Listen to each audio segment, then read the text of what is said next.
Hashama harkafuuni daawwattootaaf hordoftoota feesbuukii korraa nagaa jirtu nagaa maalii jira nagaa wal gaafanna. Feesbuukiin koo guyyaa lamaaf sababa ani hin beekne waan akka feesbuukii maccuufee waan biraa miti walirraa cinnee turre garuu karaa warroota hamma tokko bilbila wal jijjiireen immoo waa'een isinirra jirtanillee isin hordofaaman ture. Kanaaf isinirraa ture jechuun barbaade. Haa ta'u iyyuu malee jechoota tokko amma fakkeenyaa fi kaleessa nagee wanti kuni mootummaan mana keessa deemee akka isin mana keessan keessa dhufee sakatta'uuf deemutu lafa bakkatti walitti qabamee jirutti jira jedhani. Tokkoffaa duraan dursee warrootni bakka tokkotti qabamtanii qeerroo yookiin bakka tokko dhokattanii yookiin iddoo tokko jiraattan bakka sanatti hanga isinii danda'ametti yeroo dandeessanitti milishaa gandaa yookiin poolisii barbaree ijatti naquudhaan meeshaa isaarraa furachuu dandeessu jechuudha. Fira taatanitti dhiyaattanii riyaa taatanitti dhiyaattanii poolisootuma gandaa yookiin milishaa gandaarraa meeshaa furachuu dandeessu jechuudha. Barbaree illim gootanii kiisii keessanitti futanii ijatti naxxanii irraa ikkattanii bakka keessanitti naxxanii walgeessanii teessu jechuudha. Bakka itti walgeessanii teessan sanatti immoo yoo diinni biraa isin sakatta'uuf isinitti dhufe ammasii baaldii isa ta'u wantini isa ta'u barbaree bishaaniin bulbultanii eeggattu jechuudha mana sana keessatti lafa walitti qabamtanii jirtanii isa ta'u mana keessan isa ta'u maal isa ta'u bakka jirtanitti jechuudha. Hanga isinii danda'ametti wanti kun balbala banee isinitti dhufaddoo ta'eefi asii al nama kurnan tokko ija jaamsuu dandeessu jechuudha. Baaldii yookiin gabatee yookiin waan tokko asii achitti facaastanii balballi yeroo banamutti iseen meeshaa tokko sun malee wanti akka nama qodaa keessan baattate illeen gootanii asii gadi ija seetti isuma argitanitti naquu dandeessu jechuudha. Baay'inni waraana yookiin isin sakatta'uu dhuftu immoo yoo baay'ee ta'e akka informationiin nageetti nama 9 nama 18dhaan baay'ee miti jechuudha. Nama 9 nama 10 kana keessaa nama 2 yoo kuffifte nama 19 sana immoo naasista jechuudha. Kanaafuu yeroo sanatti wanta gootu yookiin boron ba'uu dandeessa yoo immoo nama yartuudha ta'e miite immoo meeshaarraa furachuu dandeessa jechuudha. Kanaafiyyuu hamma isinii danda'ametti tooftaa danda'ame yaalii mataa keessanii godhaa. Barbareen illee yoo minyaa'e daaraan illee ija jaamsa jechuudha. Wanti ijatti seenu hundi rakkoo baraasaan kara dandeessaniin. Nan yaadadha dur namni humna koo olii gaafa nololu awwaara lafaan maarradhee ijatti naqeessa booddee hamma humna kootii gada aboota. Kanaafiyyuu jabaadhaa.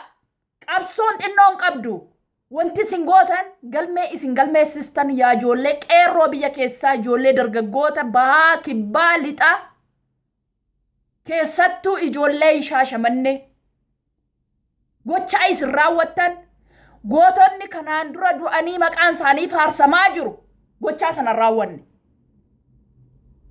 Gochaa sana raawwanne keessatti ijoollee Shaashamannee du'i biyya hundaarraa ta'e sun hudduu isaanii qabee raasee ollachiise. Itoophiyaa urgufe guutummaasee kan akkasin dudduubatti hin deebine isin godhe gochooti isin galmeessitan warra biyya keessaatu nuuti warra biyya alaa boonsitani. Waan isin nibu biyya alaa teenye alaabaa bareedaa alaabaa jaallannu kana qabachuu ni sodaanna. Har'a garuu isin fuundura rasaasaa teessanii harka duwwaa alaabaa keessan fannisiistanii achi biyya boonsitanii bakka Oromoon jiru hundaatti Oromiyaa Oromoo dhaloota Oromoo boonsitan. Kun bilisummaa yoo hin taane ani bilisoomeera gara koo. Bilisummaa yoo illee hin taane yoo hafe ani bilisoomeera jedheen galmee bilisummaa jalatti of kaa'ee jira. Sababa qeerroon dhiiga isaatiin alaabaa Oromiyaa irra bakka jirutti fannise. Alaabaa isaa jaallatu, alaabaa sabni isaa jaallatu. Gochaa isin goota waan nu boonsu, waan nu gammachiisu, qabsoon keessan ammallee daran jabaatee itti fufuu qabachuudha. Ilmaan Oromoo warrootni federaala keessa jirtan, warrootni milishaa keessa jirtan, warrootni waraana keessa jirtan dhaabbadhu, of gaafadhu. Eenyuun lolaa jira? Eenyuun bilisa baasuuf deemaa jira? Eenyuuf hin dhaabbataa jira jedhee of gaafadhu. Har'a ta'uu baatu Jeneraal Kamaal Galchuu isin keessa taa'ee isin keessaa waraana nama 500 furatee deeme. Kun jechuun walitti haasa'uu ni dandeessu jechuudha. Walii wajjin mari'achuu ni dandeessu jechuudha. Walii wajjin gochuu ni dandeessu jechuudha. Mari'attanii rasaasa keessan meeshaa keessan yeroo ammaa diinatti galagashuu qabdu jechuudha. Fakkeenyaaf eengadda warri kaleessa warri Tigrootaa ba'anii mirga keenyatti tuqameedhaan biyya isaanii keessa ta'anii mirga keenyatti sarbame nu mirga keenya irratti niif nodanii wal hiriira nagaa ba'an. Yaada mirgi isaanii maaliidha? Beellada, albuuda, jireenya Oromiyaa irraa isaanii galuu dide jechuudha. Mirgi isaanii mirga keenya irratti niif jechuun malee namni dhaqee Tigraayitti dhagaa darbatee jiru namni dhaqee Tigraayitti waa loleen jiru jechuudha. Hiriira nagaa isaanii dhaggeeffadhaa. Waraanni jeneraalli Oromiyaa keessa jirtu Oromoodhaaf maqaa Oromootiin dhaabbatte of gaafadhu. Yoo xinnaate sekendii 5 dhaabbadhu aneenyuudha. Maalittan jira wajjin hin jira jedhii of gaafadhu. Hin salphattaa utuu har'a carraan jeneraala sana keessa sin teessisne ati mana jiraatte waraanni kun akkas rukutullee bakka lachuu of kaayi of gaafadhu jechuudha. Poolisiin milishaa utuu sadarkaan kee carraan poolisii sana siin laanne poolisiin sun kan biraa akkasiin si rukutu akkuma har'a ijoollee keenya rukutu siinillee akkas rukututtillee lafa of kaayi of gaafadhu jechuudha. Kanaan ala lafa duwwaa taftaa uummanni kee osoo jalan jirre Oromoo sirraa hirkachiisee siin immoo akka barbaadu tarkasaa jirtu iddoo ta'eef itti dhiyoorta si dhabamsiisuu illee hin danda'a jechuudha. Of gaafadhu yaa jeneraala Oromoo, of gaafadhu yaa waraana Oromoo, of gaafadhu yaa milishaa Oromoo. Eenyuun lolaa jirraa jetti. Inni dhumaa warroota TV miidiyaa irratti baatanii Baalee baa kan biroos biyyoota tokko keessatti miidiyaatti baatee misooma keenya ndeeffanna jettanii haasoftan dhaabbadhaa of eeggadhaa. Yoo isinii danda'ame gochaa kanarratti namitti isee namni 500 yoo walgahii sanarratti argamte kootaa baatee TV irratti mul'atte haaduudhaan barbaree jasee irratti naqaa mana gabbaa ganda wal beektu barbaree jatti naqaa isa booddee qalaati abiddaan namichicha gubaati viidiyoodhaan uummata biraa warra afuuftu agarsiisa.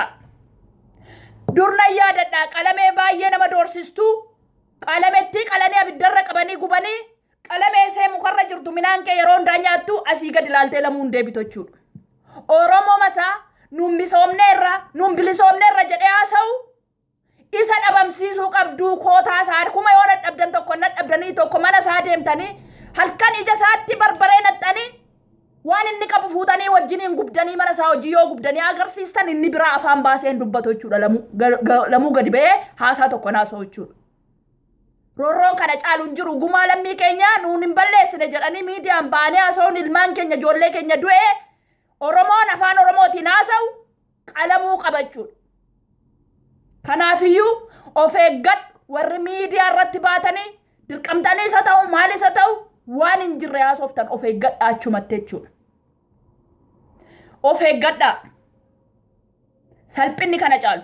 Inni dhumaa warroota maxxee ganda keessatti fakkeenyaaf warra akka saba garaagaraa yeroo yaadagii fakkaatanii yeroo dargii fakkaatanii yeroo inni kun nufu isa duukaa darbitan afaan Oromoo haasa'anii dhufanii isaan mootummaa dhufutti ta'u jechuudha. Isaan koondemiidha jechuudha. Abbaan arganitti ta'u jechuudha.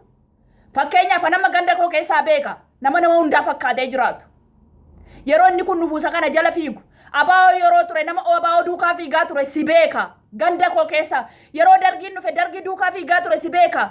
Amma immoo borillee Oromoon bilisoome Oromoo sana jala dhaabbatta amma immoo eenyu jala akka dhaabbataa jirtu an beeka. Hundumni keessan biyyatti wal beektu jechuudha.